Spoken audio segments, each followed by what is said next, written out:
हाँ, मोटिवेशनल वाला शॉर्ट में बना था। चलो,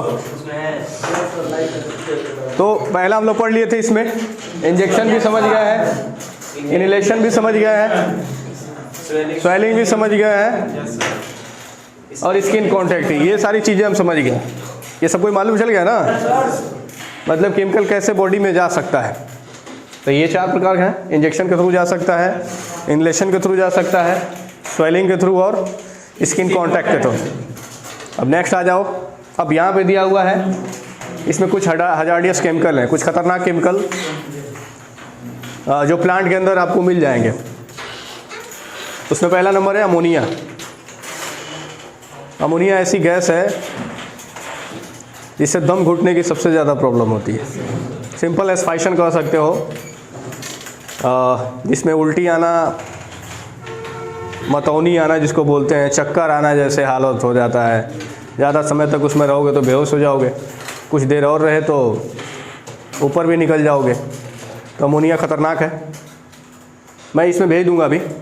आर्गन जो ज्वलनशील है ही नहीं है, बिल्कुल ना ज्वलनशील है, ना ही ये फ्लेमेबल है, ना ज्वलनशील है और ना ही ये फ्लेमेबल है। ठीक है। क्लोरीन, हाँ, लेकिन उससे दम घुटने का प्रॉब्लम होगा। आर्गन से भी सेम चीज़ होगी, दम घुटने का इशूज होता है उससे भी। क्लोरीन सेम, ये भी वही हाल है। चलो, इसमें कुछ PDF है मेरे पास, तो उसको मैं बता दे रहा हूँ पहले, उसके बाद हम लोग आगे जाएंगे। यहाँ एक चीज़ दिख रहा होगा तुमको, पहला नंबर हम लोग क्या पढ़े थे, अमोनिया। अब यहाँ देखो क्या है कि अमोनिया बोल रहा है कि ये रंगहीन गैस है, गंधहीन गैस है, हवा से हल्की होती है। इसका वाष्प कितना होता है, घनत्व होता है 8.5। यह जल में अति विलेय है, मतलब शामिल हो जाएगा, जल में मिल जाएगा। अब बोल रहा है कि अमोनिया के जलीय घोल को लीकर अमोनिया कहा जाता है। मतलब जो अमोनिया लिक्विड फॉर्म में होता है उसे हम लोग बोलते हैं लीकर। यह क्षारीय प्रवृत्ति का होता है। अब इसका जो खोज किया था वो सर्वप्रथम किसने किया था, जोसेफ प्रेस्ले ने। अब फॉर्मूला इसका है NH3, मोलर मास इतना है, बॉइलिंग पॉइंट इसका देखो ये माइनस में है। यही मैं बताने के लिए बोल रहा था। सबसे प्रॉब्लम इसका ये है कि देखो ये -33 डिग्री भी रहेगा तब भी ये बॉयल हो जाएगा। उस पर बॉयल समझ में आता है ना, उबलना। अब बता रहा है कि मेल्टिंग पॉइंट, अब पिघलेगा कितने पॉइंट पे, तो -77 डिग्री पे पिघल भी जाता है। तो ऐसे सारे गैसेस को क्या करने के लिए, स्टोरेज करने के लिए हमें चाहिए होगा एकदम ठंडा जगह। ठीक है, यही वो मैं बता रहा, इसी वजह से मैं बस निकाला था अमोनिया। यहाँ पे अमोनिया हो गया। नेक्स्ट, अब आर्गन एक रासायनिक तत्व, तो ये भी है, एक केमिकल है जो एक निष्क्रिय गैस है। इसका किसी के साथ कोई कोई रिएक्शन नहीं है। नाइट्रोजन ऑक्सीजन के बाद, अब ये बोल रहा है कि नाइट्रोजन और ऑक्सीजन के बाद से ये तीसरा नंबर का गैस है जो सबसे ज़्यादा है। नाइट्रोजन और ऑक्सीजन के बाद से तीसरा नंबर का ये गैस है जो सबसे अधिक में 19.5% ये है। ठीक है।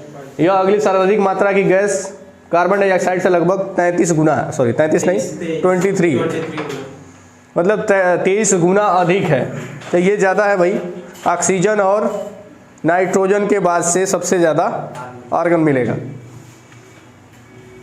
मेल्टिंग पॉइंट देखो कितना है, ये पिघल के किस में आएगा, लिक्विड फॉर्म में आ सकता है। कब, जब -189 डिग्री टेम्परेचर हो तो, नहीं तो नॉर्मल टेम्परेचर में तो ये गैस में ही रहेगा।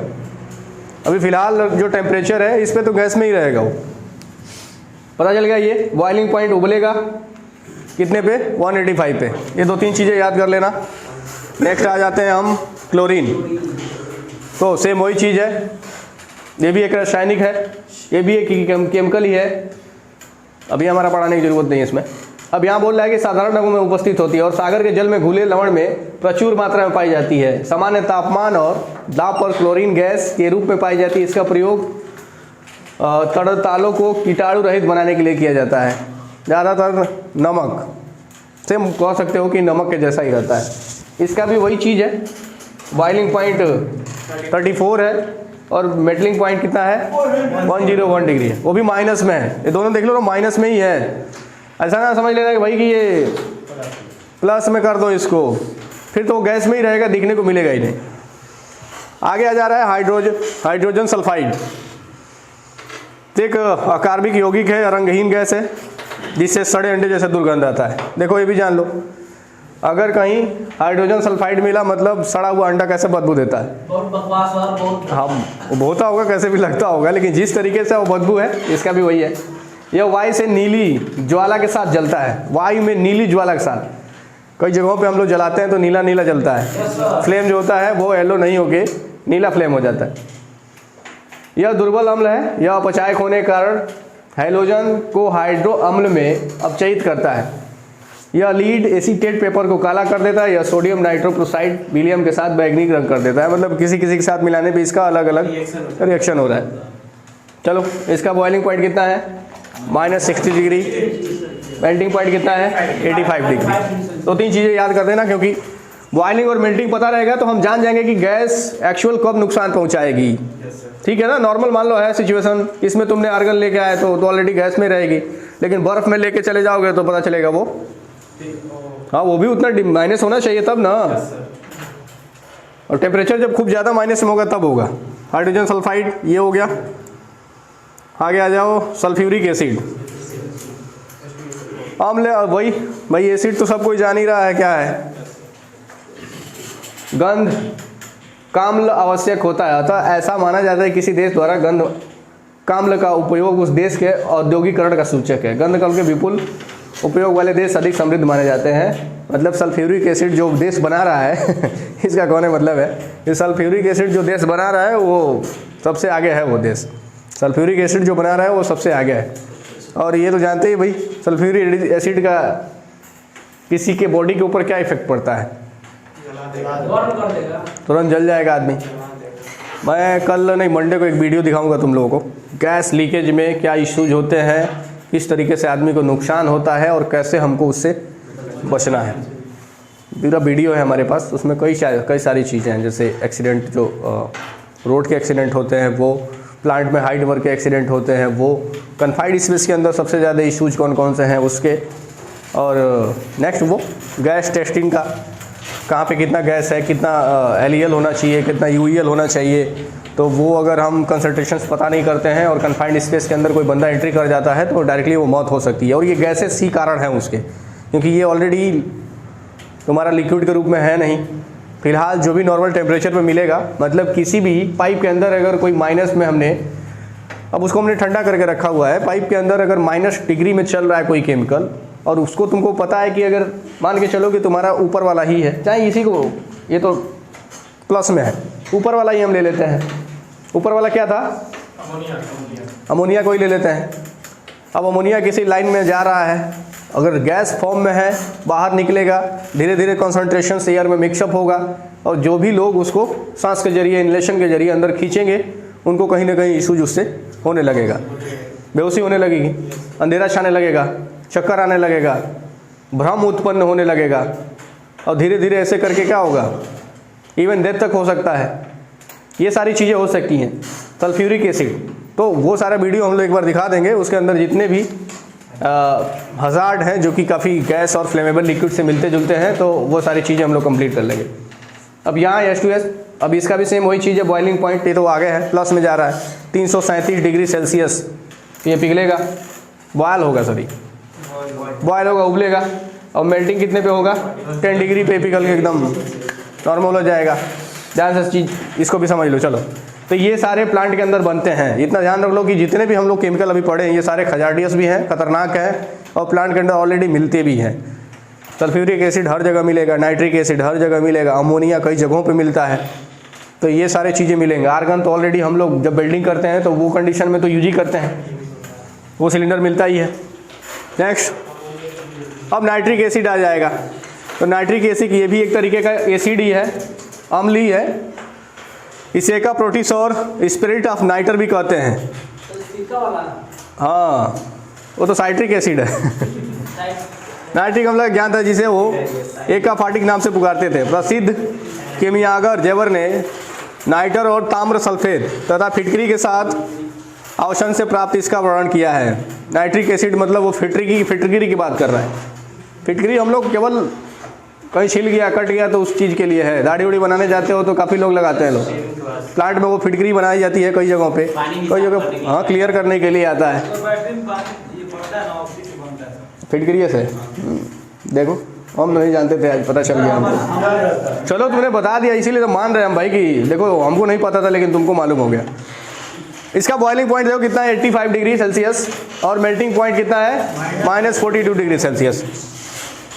नेक्स्ट आ जाते हैं हाइड्रोक्लोरिक एसिड। हाइड्रोक्लोरिक एसिड और कार्बनिक अम्ल है। वस्तुतः हाइड्रोजन क्लोराइड गैस के जलीय विलयन को ही हाइड्रोलिक अम्ल कहते हैं। इस अम्ल का उल्लेख ग्लॉबर ने 1648 ईस्वी में पहले किया था। जोसेफ प्रिस्टली ने 1772 में पहल तैयार किया। सर हेनरी डेवी ने 1810 में सिद्ध किया कि हाइड्रोजन और क्लोरीन का यौगिक है, मतलब हाइड्रोजन और क्लोरीन आपस में रिएक्शन कर रहे हैं, मिल रहे हैं। ठीक है ना। ये किसने बताया था पहले? किसने? हम्फ्री डेवी ने, सर हम्फ्री डेवी। अब लिखा नहीं है वहाँ पे। आगे इसमें कुछ नहीं दिया है। ये कलरलेस है, ट्रांसपेरेंट लिक्विड है, पानी के जैसा है बिल्कुल। अब ध्यान से समझ लो कि हमारे पास अगर कहीं HCl है तो सीधा सीधा ये कलरलेस है, इसका कोई कलर नहीं है। ट्रांसपेरेंट लिक्विड है मतलब पानी के जैसा है, पानी के में कुछ भी कलर डाल दोगे तो उसी का रूप ले लेता है। सेम वही चीज़ इसका भी है। Fumes in air if concentrated, बोल रहा है कि इसके जो महक है वो एयर के अंदर कॉन्सेंट्रेट होंगे, मतलब कुछ मात्रा में मिल जाएंगे, पाए जाएंगे। आगे ये कब हुआ था? 1780 में, 89 में। नेक्स्ट चलो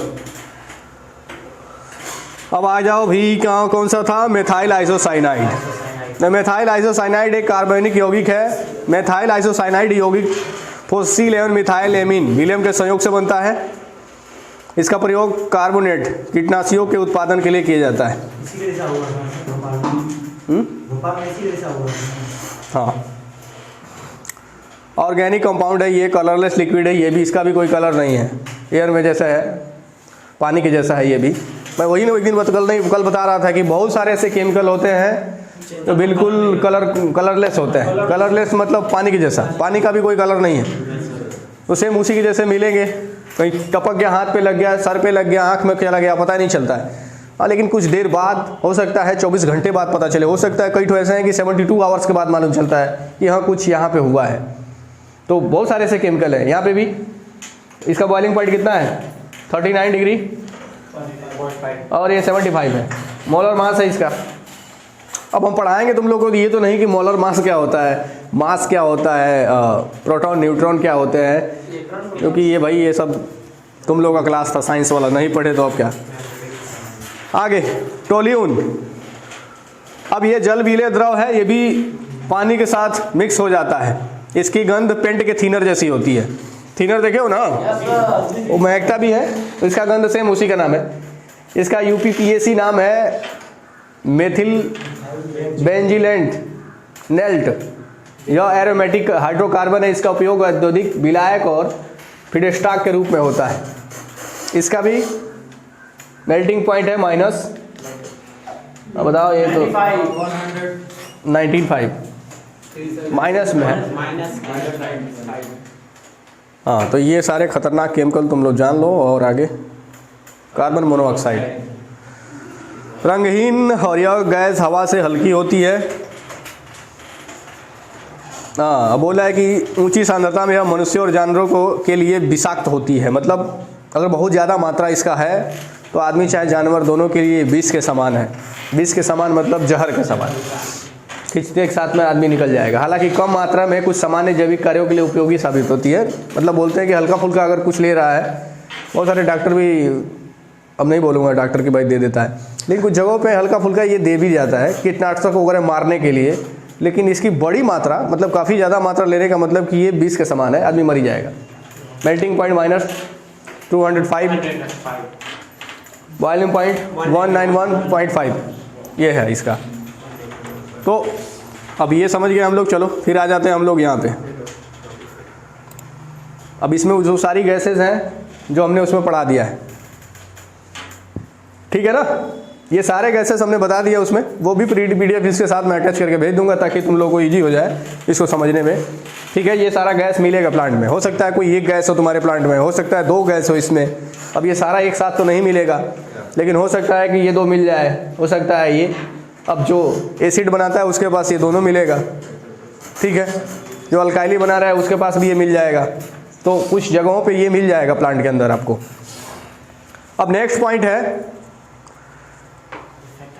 केमिकल इफेक्ट ऑफ, वही effect of chemical in human body. अब एक इंसान के अंदर अगर कोई केमिकल एंटर होता है तो किस प्रकार से इफेक्ट करेगा, क्या प्रभाव डाल सकता है उसके ऊपर, इसी पे हम लोग चर्चा करेंगे। चलो, और नेक्स्ट पॉइंट इसका है, अब यहाँ दे रहा है कि chemical effect in human body differ from they inter. अब बोल रहा है कि केमिकल का इफेक्ट आदमी के शरीर में अलग अलग हो सकता है, डिपेंड करता है कि वो अंदर गए किस रास्ते से है। बहुत सारे लोग, मान लो स्किन कांटेक्ट होगा तो हल्का फुल्का लगेगा, कोई बाय इनहेलेशन ले रहे हैं तो लंग पे इफेक्ट करेगा, बाय इंजेक्शंस कोई डाल रहा है तो ब्लड में इफेक्ट करेगा, हो रहा है ना इसे। मतलब डिपेंड करता है कि भाई वो केमिकल गया कैसे अंदर, कौन से रास्ते से गया है वो, ये इस पे डिपेंड कर रहा है। सेकंड नंबर पॉइंट ऑफ बोल रहा है कि generally effect will be quicker if it enter from lungs through lungs, if it enter through lungs. अब बोल रहा है कि ये बहुत जल्दी से, अब बोल रहा है सामान्यतः इस तरह से मान लो कि सामान्यतः ये बहुत तेजी से असर करेगा जब ये डायरेक्टली क्या हुआ है, लंग में पहुंच गया, मतलब फेफड़े में पहुंच गया फट से, तो ये जल्दी क्विक असर करता है। फेफड़ा इसीलिए होता है भाई कि श्वास को कंटिन्यू चल रहा है, खींच के ये गुब्बारा फूल रहा है, फिर हम सांस छोड़ दे रहे हैं, बाहर आ जा रहा है, तो ये ऑक्सीजन के लिए ऑलरेडी बनाया गया है। अब पता चला कि हम कुछ ऐसे चीज़ ले लिए कि डायरेक्ट लंग में चला गया तो सांस बंद हो जाएगा, सिंपल एस्पायरेशन होगा, आदमी दम घुट के मर सकता है। इसमें chemical effect in human body differ from the way they inter. अब वही बोला है केमिकल का अलग अलग, अब बोल सकता है कि उसके रास्ते के हिसाब से हम बता सकते हैं कि अलग अलग उसके इफेक्ट होंगे बॉडी के अंदर, लेकिन डिपेंड करता है कि गया कैसे है, जिस रास्ते से जाएगा उधर डिफेक्ट करेगा। अब जैसे स्किन कांटेक्ट हो गया तो स्किन खराब करेगा, कोई इंजेक्शन डाल दिया, कोई मुंह में निकल गया उसको पेट में जाकर खराब करेगा, लीवर खराब करेगा ना।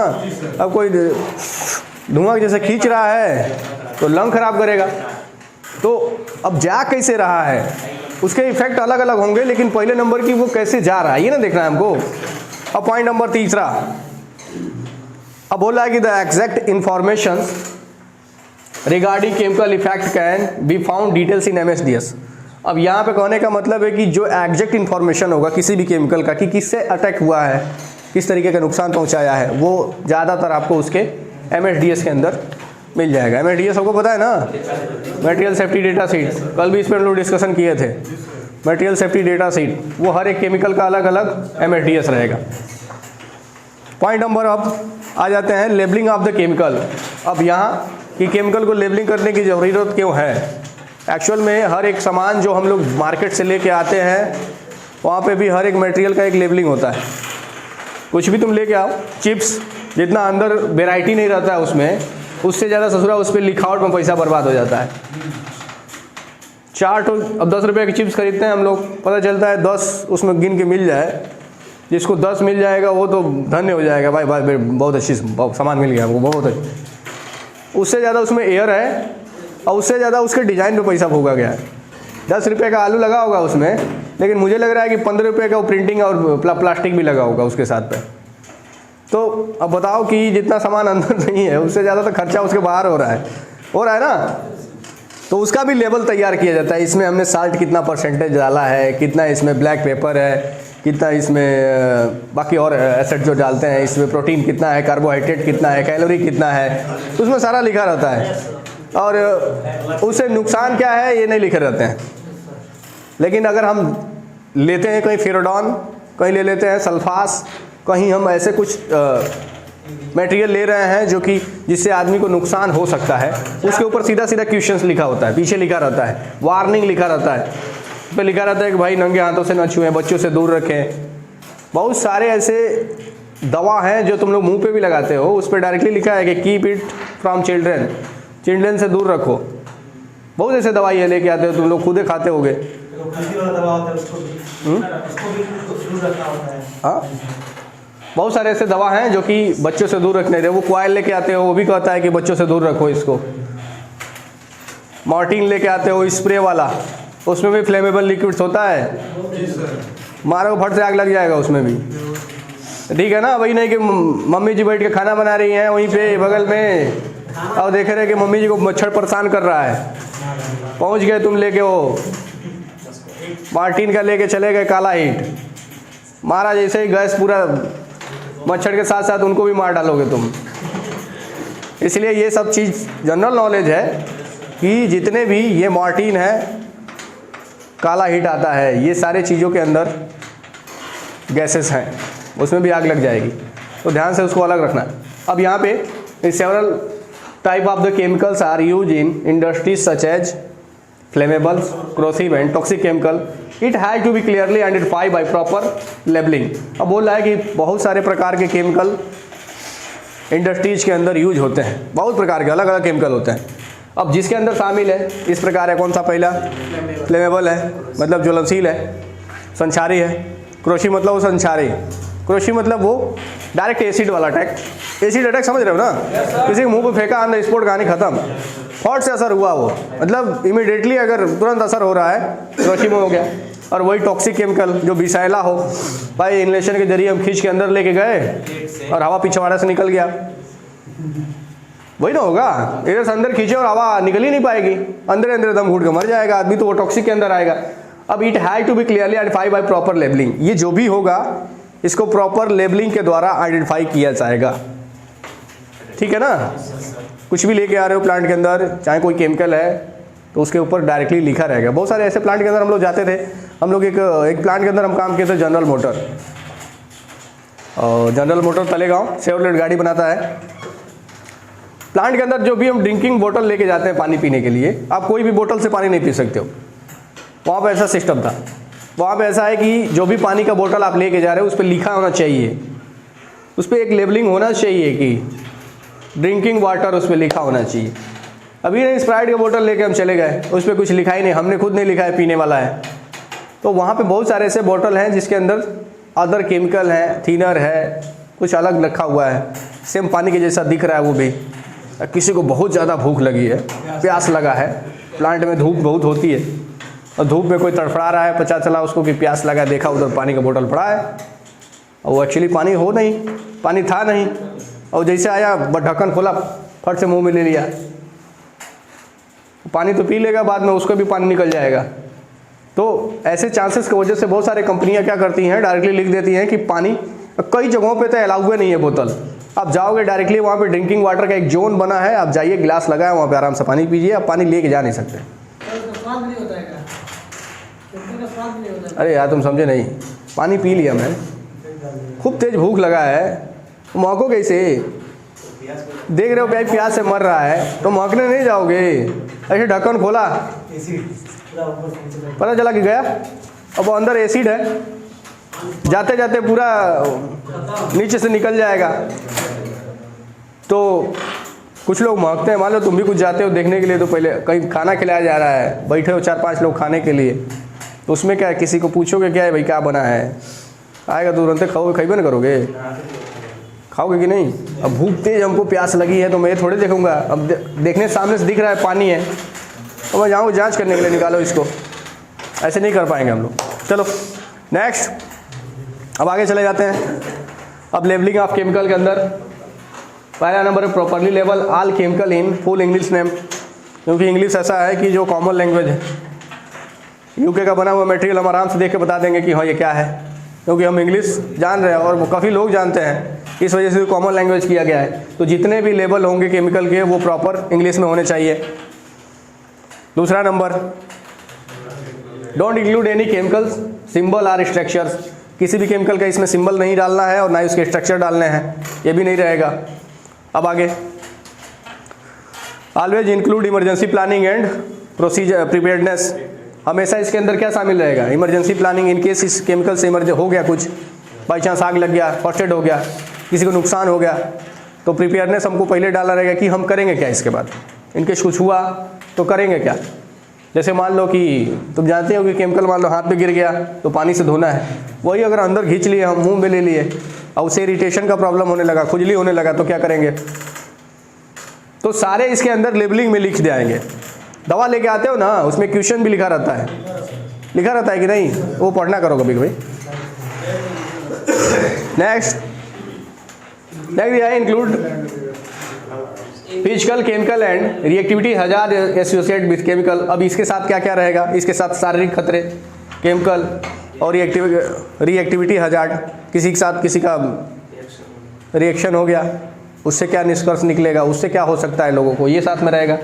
तो हर एक केमिकल के साथ में ये 3-4 चीज़ें इसके साथ शामिल रहेगी। कि पानी के साथ नहीं खिलवाना है, किसी बच्चे को दे नहीं देना, हवा में नहीं उड़ाना है, इसको दिया रहेगा ना। तो ये सारे लेबलिंग के अंदर प्रोसीजर्स दिए रहेंगे। Next include safe handling procedures.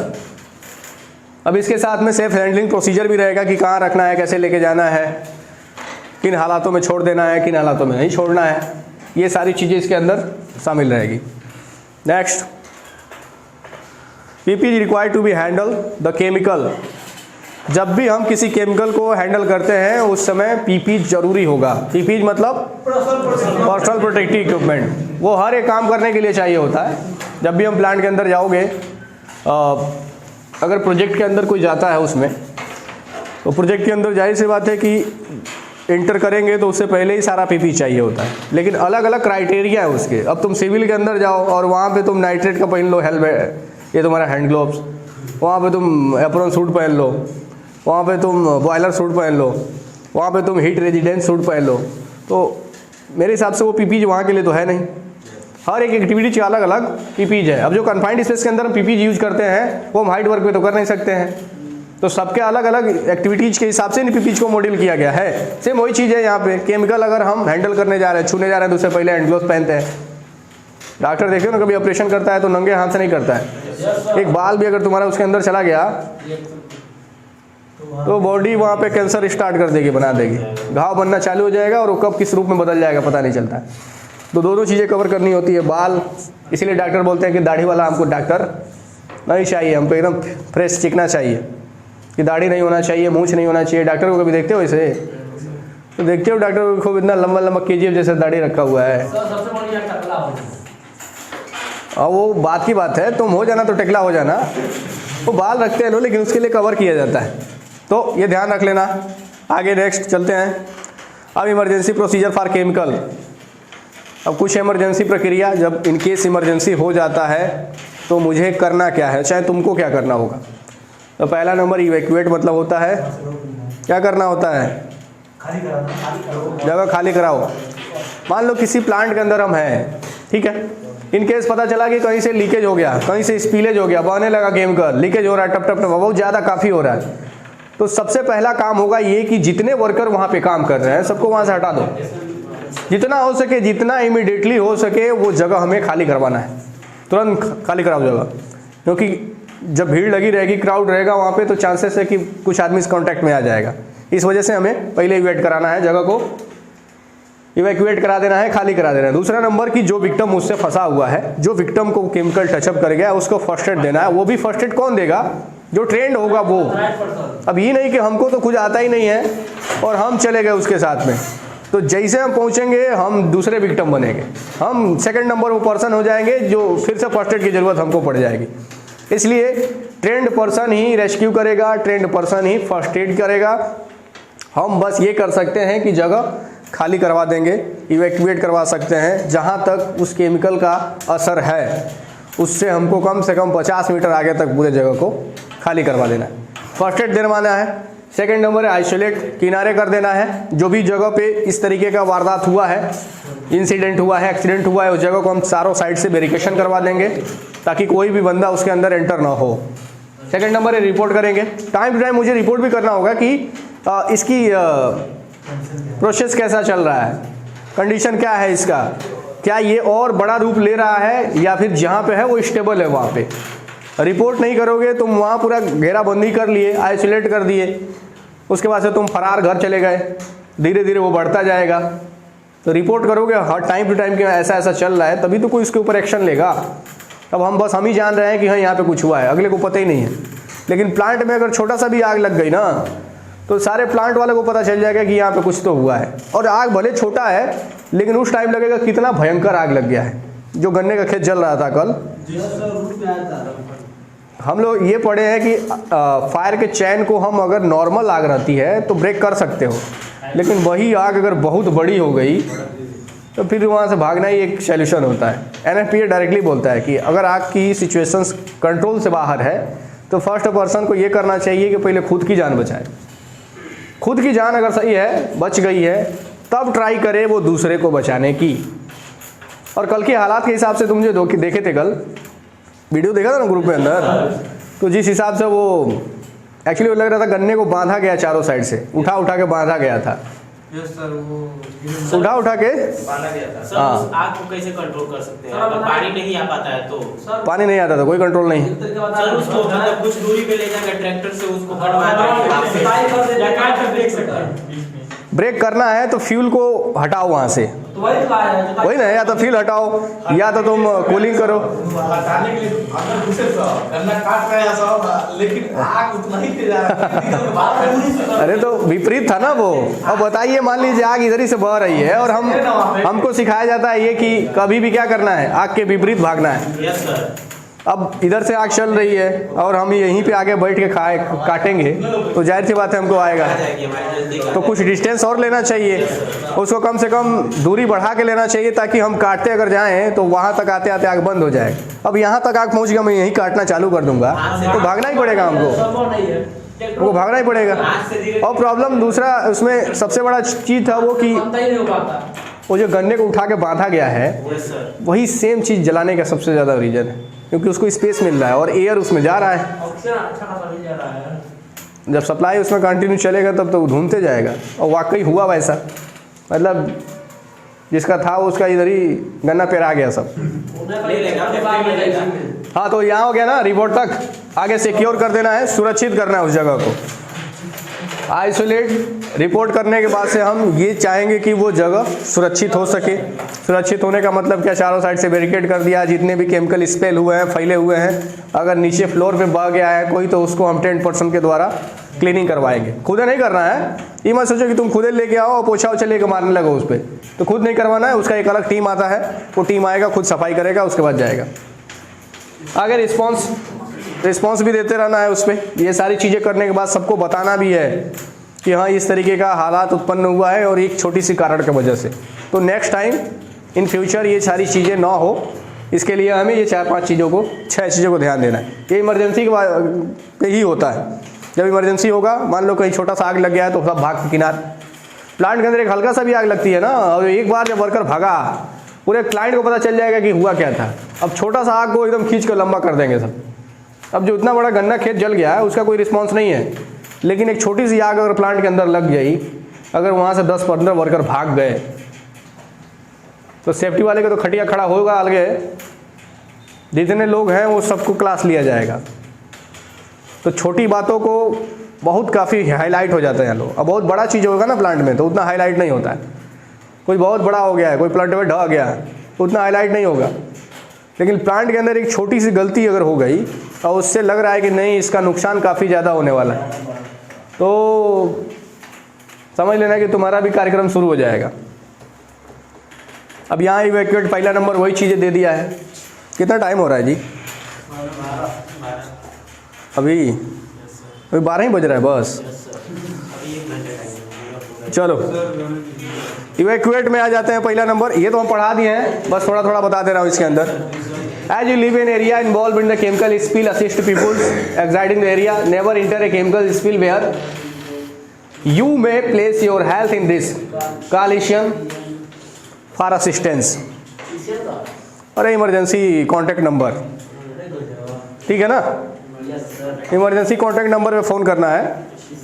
अब यहाँ दिया हुआ है कि जैसे आप जहाँ पे केमिकल फैला हुआ है, जिस एरिया के अंदर मान लो केमिकल फैल गया है और जैसे आप वहाँ से भाग रहे हो, निकल रहे हो, जितने भी लोग हैं वहाँ पे सबको बता के जाओ। तुम भाग रहे हो ठीक है खैर, लेकिन तुमको ये सारी चीज़ों को लोगों को बता देनी होगी कि भाई निकलो यहाँ, सब केमिकल फैल गया है।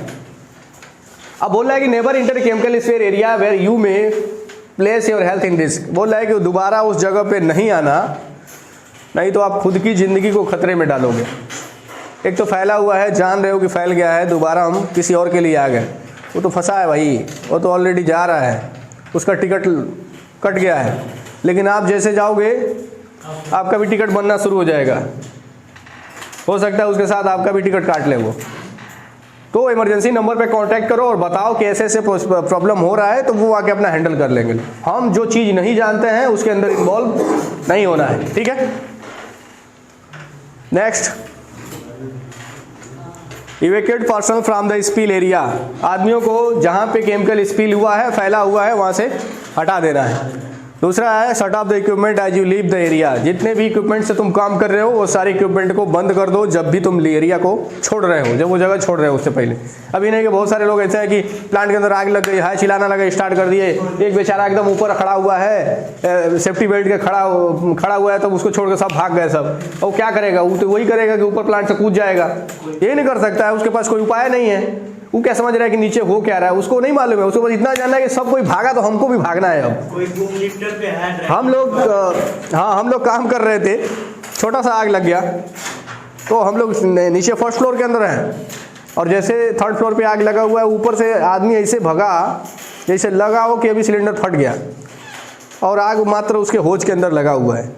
भाग रहे हैं सब, एक के ऊपर एक गिर रहा है, कोई सीढ़ी टप टप के भाग रहा है, कोई फर्स्ट फ्लोर से नीचे कूद गया। और जो बंदा ऊपर बैठे हैं सब, वो सोच रहे हैं सब, जो 5वें फ्लोर पे, वो सोच रहे हैं कहाँ इतना भगदड़ मची हुई है। उनको नहीं मालूम है कि नीचे हुआ क्या है, क्योंकि वो एकदम हाइट पे है।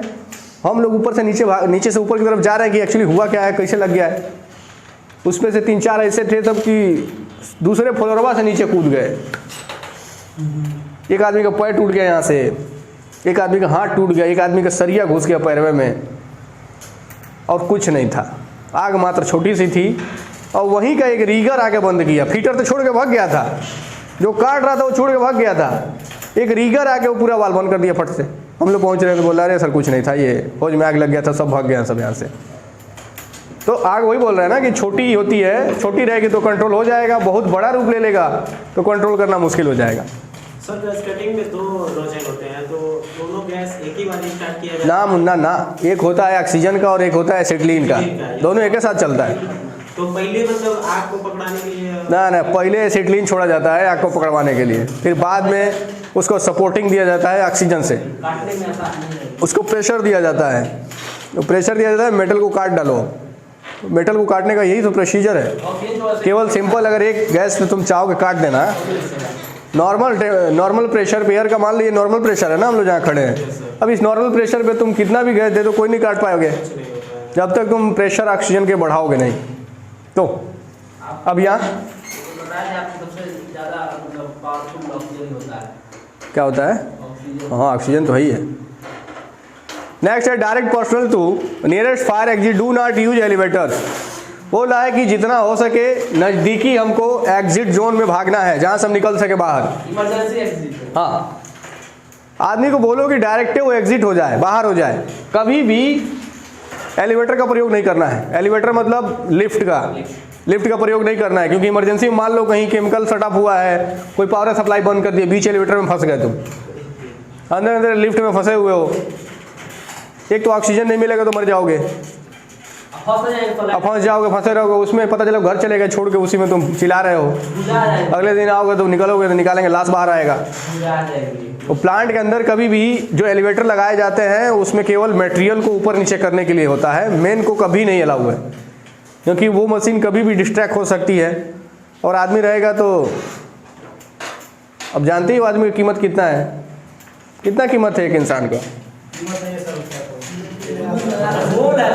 इंसान का कोई कीमत नहीं होता है, उसके गुण के कीमत होते हैं, उसकी क्वालिटी की कीमत होती है, समझ रहे हो ना। मेरा कोई कीमत नहीं है, मैं जो बोल रहा हूँ, मैं जो पढ़ा रहा हूँ, उसी की बस क्वालिटी की कीमत है। तो तुम कितने भी खूबसूरत हो, तुम्हारे अंदर गुण ना हो तो क्या फ़ायदा है उस सूरती का। तुम्हारे अंदर गुण तो होने चाहिए। अब मैं कितना भी खराब हूँ और मेरे अंदर अच्छा गुण है, लोगों को कम्युनिकेट कर सकता हूँ, लोगों को मोटिवेट कर सकता हूँ, अगर ये सारे गुण हैं तो तुम कहीं भी रहोगे तो तुम्हारी याद रहेगी। शकल तो हर दिन नए नए हम देखते हैं ना, शकल तो हर दिन कुछ अच्छा दिखता है, कुछ उससे भी बेहतर दिखता है। कहीं और जाओगे तो उससे भी बेहतर मिल जाएगा तुमको, लेकिन याद तुम किसी एक ही को रखते हो। क्यों? उसके पीछे का रीज़न है क्योंकि उसके गुण तुम्हें पसंद आ जाते हैं। चेहरा पसंद आना बड़ी बात नहीं है, चेहरे के साथ साथ उसके तत्व भी मिलने चाहिए हमसे, तभी तो इश्क होगा तुमको। केवल चेहरे से थोड़े होता है कि नहीं? खाली से देख लिया कि आँख मार दिया, हाँ हो गया, तुरंत चप्पल पीटना चालू हो जाएगा। हाँ, वो केमिकल से भी तगड़ा रिएक्शन आएगा उसका।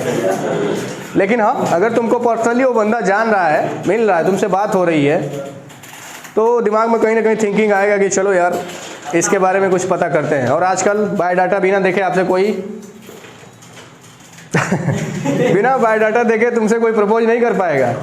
तुम्हारा बायोडाटा उसको पहले चाहिए होगा। जो तुमको जानता ही नहीं है वो पहले लोग बोलते थे कि अनजाने में एक ही नज़र में देखा और हो गया। अब एक क्या तुम 100 नज़र भी देख लो, I don't think so that कि हो पाएगा ऐसे। अब तो पहचान जिससे है उसी से मोहब्बत भी होगी, अदरवाइज अब वो अनजाना मोहब्बत गया।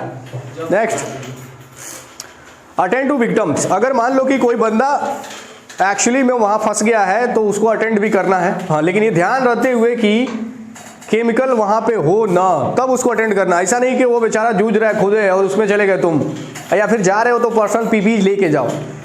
हमारे पास एयर का जो लाइन है या तो वो ले लो, फिल्टर मास्क ले लो, SCBA सेट ले लो। ये सारे चीज़ें हम प्रिपेयर करने के बाद से हम जाके निकाल सकते हैं। वो भी रेस्क्यूअर टीम अलग रहता है जिनको ये ट्रेनिंग मिली रहती है। हम तुम अगर ऐसा होगा, पता चला कि पता ही नहीं है कौन सा गैस लीक हुआ है, बस हमको निकालना है, मेरा आदमी है वो फंसा हुआ है, तुम चले गए, आदमी तो जाएगा ही, साथ साथ तुमको भी लेके जाएगा। इसलिए पहले हमें पता करना होगा कि ये कौन सा गैस है। और जो तुम प्लांट के अंदर काम करोगे तो एक्चुअली में जहाँ पे भी रहोगे पता चल जाएगा कि कौन कौन से केमिकल्स हैं, कौन कौन से गैसेस हो सकती हैं यहाँ पे, और उसका प्रिकॉशंस क्या होगा ये भी। Next, alert neighbouring laboratories. Alert neighbouring laboratories, near by में जितने भी आपके लेबोरेटरीज होंगे जहाँ पे केमिकल का टेस्टिंग होता है, वहाँ पे हमको पहले बताना है कि यहाँ पे इस तरीके के केमिकल लीकेज हुआ है। वो बताएंगे कि भाई इसके एंटीट्यूड है क्या, ठीक है ना, वो जल्दी से जल्दी इलाज करने का तरीका ढूंढ लेगा। आगे, do not go back in area where the chemical spill has occurred, untrained rescuer not wearing proper protective equipment have been overcome by toxic or asphyxiating fumes trying to rescue other victims and died as a result. अब यहाँ सीधा यहाँ पे heading बना के दिया है कि डू नॉट गो बैक, पीछे मत जाओ, वापस मत जाओ। बोला है कि to an area where chemical spill has occurred, बोला है कि उस एरिया पे कभी मत जाओ जहाँ पे केमिकल पहले से फैला हुआ है, ऑलरेडी फैला हुआ है, वापस नहीं जाना है। Untrained rescuer not wearing proper protective equipment, बोला है कि अगर जो अनट्रेंड पर्सन है, मान लो हम भी अनट्रेंड अगर रहेंगे तो हम भी कैसे पहनेंगे, हमको पता ही नहीं रहेगा कि इस केमिकल के लिए ये प्रिकॉशंस लेना है, तो हम कैसे पहनेंगे, हम तो ऐसे चले जाएंगे कि नहीं। तो बोल रहा है कि अनट्रेंड पर्सन्स प्रोटेक्टिव डिवाइसेस नहीं पहनते हैं, और उस कंडीशन में अगर वो गया किसी टॉक्सिक गैस के संपर्क में आ गया, मान लो ओवरकम हो गया, संपर्क में आ गया, तो एस्पाइसिंग फ्यूम्स होगा। उस कंडीशन में सिंपल एस्पाइसिंग होगा, दम घुटेगा और try to rescue other victim, वो कोशिश करेगा दूसरों को बचाने के लिए, लेकिन उससे पहले उसकी मौत हो जाएगी। समझ रहे हो ना बात को? तो सीधा इसका कहने का मतलब है कि अगर किसी केमिकल एरिया में कोई केमिकल फैला हुआ है तो वहाँ पे दोबारा न जाएं। अगर आप अनट्रेंड है मतलब आपको कोई ट्रेनिंग नहीं इसका मिला हुआ है, आप वापस जाओगे बिना पीपीज का, तो फिर वहाँ से मौत के साथ ही आओगे वापस। तो पीपीज अगर उस केमिकल का आपके पास अवेलेबल है तो आप डायरेक्टली उसको यूज करो, और तब किसी विक्टिम को आप बचा सकते हो आसानी से। चलो रहने दिया जाए। सर